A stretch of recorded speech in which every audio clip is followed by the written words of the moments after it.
मिलते हैं हमें।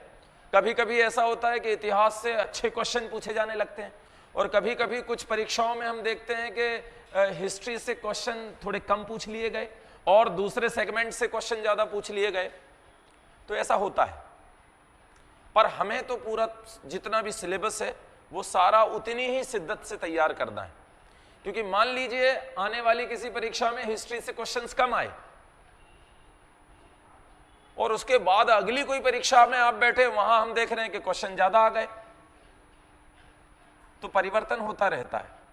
पर हमें हमारे सारे टॉपिक, सारे सब्जेक्ट बहुत ही ईमानदारी से अच्छे से पढ़ने हैं।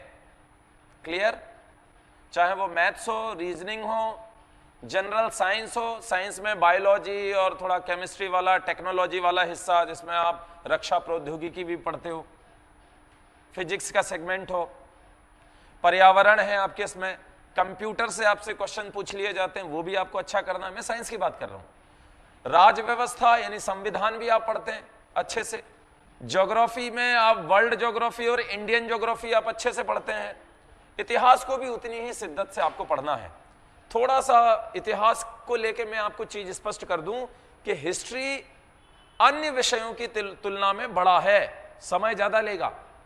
इतिहास वास्तव में बड़ा है, क्योंकि एंशिएंट, प्राचीन, मध्यकालीन और आधुनिक के बाद, आजादी के बाद जो इतिहास घटित हुआ है, जैसे हम देखते हैं कि हमारा भारत पाकिस्तान के बंटवारे के बाद भारत पाकिस्तान युद्ध है, भारत का चाइना के साथ युद्ध है, भारत द्वारा परमाणु परीक्षण हुए हैं, किन सरकारों से कौन कौन से प्रधानमंत्री बने, उनके कौन कौन से निर्णय महत्वपूर्ण रहे हैं, ये सारी चीजें इंपॉर्टेंट है। और ये हिस्ट्री समकालीन इतिहास कहलाता है। आधुनिक इतिहास आप देश के आजादी तक, संविधान बनने तक समझिए, यह आधुनिक इतिहास है। पर जब हमारा संविधान लागू हो गया, देश आजाद हो गया, इसके बाद की हिस्ट्री को किसमें रखेंगे आप? 1999 में कारगिल युद्ध हुआ, भारतीय सेना ने अदम्य पराक्रम दिखाते हुए कारगिल को पाकिस्तानी घुसपैठियों से हमने उसको आजाद करवाया।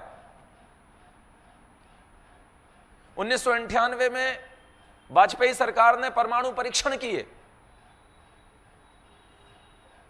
1991 में मनमोहन सिंह जब हमारे देश के गवर्नर वित्त मंत्री थे, तो उस समय उन्होंने ऐसे निर्णय लिए जो देश की इकोनॉमी के लिए बहुत अच्छे साबित हुए, जैसे एलपीजी की नीति कहते हैं हम लोग। तो ये सब कौन सा इतिहास है? ये समकालीन इतिहास है। इसे हम क्या कहेंगे? समकालीन इतिहास। ठीक है, तो सब्जेक्ट इतिहास आज हम पढ़ने जा रहे हैं। पहला सवाल आप लोगों से मेरा है कि इतिहास क्या होता है। सबसे पहले तो आप इसको डिफाइन करिए, इसकी डेफिनेशन दीजिए कि हिस्ट्री मतलब क्या, किसे इतिहास कहें। हाँ बताओ बेटा, आपसे उम्मीद है आप सही जवाब दे देंगे। हिस्ट्री यानी क्या, किसे कहें इतिहास? प्राचीन, मॉडर्न चीजें नहीं आ सकती क्या इसमें? या समकालीन, जैसे हमने 1965 में या 1962 में जो हमारा चीन के साथ युद्ध हुआ, ये भी तो हिस्ट्री है। तो सिर्फ प्राचीन के उसमें क्यों बांध रहे हैं आप इसको? कम से कम शब्दों में सार्वभौमिक टाइप की आप एक डेफिनेशन दो जिसमें सब कुछ समाहित हो जाए, ऐसी परिभाषा दो।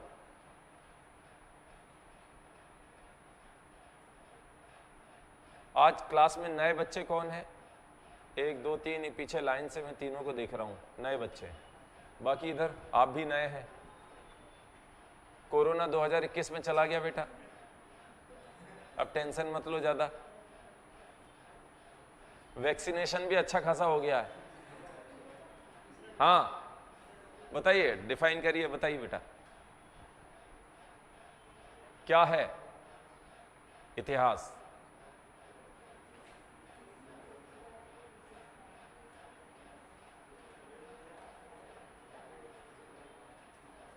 अरे भाई, प्राचीन काल में जो घटनाएं घटी हैं वो इतिहास है। जो भूतकाल हो गया, प्राचीन काल की या अतीत की घटनाओं का अध्ययन इतिहास है। एक लाइन में डेफिनेशन, प्राचीन या अतीत की घटनाओं का अध्ययन इतिहास है, और संस्कृत में इसका अर्थ भी कुछ ऐसा ही निकलेगा। चलिए ठीक है, इतिहास की डेफिनेशन कोई बहुत कठिन नहीं है, सिंपल सी बात है। अब मेरा अगला सवाल है कि इतिहास हम क्यों पढ़ें? जो घटित हुआ, जो घटनाएं घट चुकी, उनका अब अध्ययन करने का क्या लॉजिक समझ में नहीं आ रहा, क्या आवश्यकता है, क्यों पढ़ें? हिस्ट्री पढ़ने का कोई लाभ है क्या? भाई कंप्यूटर इंजीनियरिंग करने का लाभ है,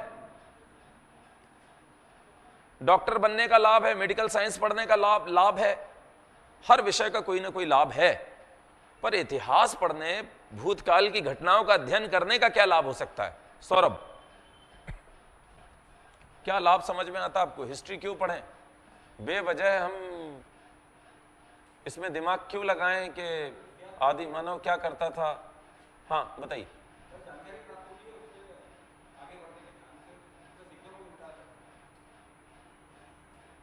ठीक, एक चीज समझिएगा, आप लोगों के पास जो अभी तक का ज्ञान है वो आपसे 20 साल छोटे व्यक्ति से ज्यादा है कि नहीं? आपके पास जो ज्ञान है जो आपसे 20 साल छोटा है, अब हो सकता है आप में से कुछ लोग ऐसे हों जो खुद ही 20 साल के हों, ये भी हो सकता है। पर मान लीजिए कि आप 30 साल के हैं, 32 साल के हैं, और कोई व्यक्ति आपसे 15 या 20 साल छोटा है, उसका नॉलेज का स्तर आपसे काफी कम है। तो आपके पास जो नॉलेज है ये अनुभव आधारित नॉलेज है। जो अतीत की घटनाएं हैं उनसे आपको अनुभव प्राप्त हुआ और वो ज्ञान आपके पास है। इतिहास में जो घटनाएं घटी हैं उनके आधार पर हम ऐसा ज्ञान हासिल कर लेते हैं जो जीवन में हमें काफी आगे ले जा सकता है, क्योंकि खुद गड्ढे में गिरकर अनुभव लेना इतना बेहतर नहीं है। ज्ञान तो उसमें भी होगा, पर यदि दूसरों को अगर आपने गड्ढे में गिरते हुए देखा है कि भाई इन लोगों ने ये निर्णय लिए थे और इसके ये दुष्परिणाम हुए, तो हम उन सब चीजों से संभल जाते हैं कि ठीक है हमें ये नहीं करना है। इतिहास हमें भूतकाल की घटनाओं का जो अध्ययन कराता है उससे हमारी परिपक्वता, मैच्योरिटी और समझ विकसित होती है। हम ये भी जान पाते हैं कि हमारे पूर्वज हैं, पुरखे हैं, वो कैसे आगे बढ़े, उन्होंने कैसे विकास किया। ठीक है, तो हिस्ट्री इसीलिए आवश्यक हो जाती है, और सिविल सर्विसेज हो या कोई भी कॉम्पिटिटिव एग्जाम्स, इतिहास का सेगमेंट ठीक ठाक होता है, इससे क्वेश्चंस पूछे जाते हैं। अब सवाल है कि इतिहास जो है हमारा, इसको हम कितने भागों में इसे हम डिवाइड कर सकते हैं, इतिहास को कितने भागों में हम बांट सकते हैं? सामान्य चर्चा है, अभी हम लिखाना शुरू करेंगे, सिस्टमेटिक्स नोट्स बनाएंगे, पर अभी हम ये देख रहे हैं कि हिस्ट्री को कितनी आपकी समझ इतिहास पर है कि इसको कितने भागों में बांट सकते हैं। रेणुका आप बताइए। 3 भागों में इतिहास को बांट सकते हैं हम, और ये 3 भाग हैं